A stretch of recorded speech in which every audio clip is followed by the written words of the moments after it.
کر اب فرشتوں کو حکم ہوگا اس کو دوزخ میں ڈال دو۔ اب دنیا میں رہتے ہوئے اس نے مسجد بھی بنوائی، مسجد میں اس نے کلین بھی ڈالا، اے سی بھی لگوایا، بڑی مسجد کی ساری زندگی اس نے خدمت بھی کی، محلے داروں کے ساتھ بھی اس کا رویہ اچھا اور بہترین رہا۔ صدقہ زکوٰۃ بھی جب کہیں اعلان ہوتا، کوئی مانگنے آتا، اس کو وہ صدقہ زکوٰۃ اور خیرات بھی اپنی حیثیت اور طاقت کے مطابق کرتا رہا۔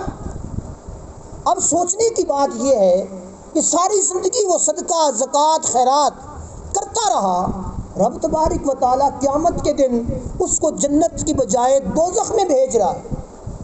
یہ تو بڑا کام عجیب ہوگا نا بھئی، دنیا میں سخی بھی کہلائے، دنیا میں لوگ کہیں واہ جی واہ بلے بلے بڑا بندہ ہے، اور قیامت کے دن ان سخی صاحب کو رب تبارک و تعالیٰ حکم دے جہنم شریف میں چلا جا۔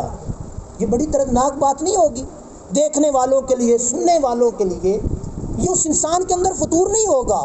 وہ جو شیطان انسان پر موافقانہ حملہ کرے گا، یعنی دوست بن کے اس کو رائے للہ سے ہٹائے گا، ظاہر وہ نماز بھی پڑھ رہا ہے، ظاہر وہ نیک عمل بھی کر رہا ہے، لیکن اس کے نیک عمل کے اندر فطور ڈال کر اس انسان کو وہ شیطان اللہ کی بارگاہ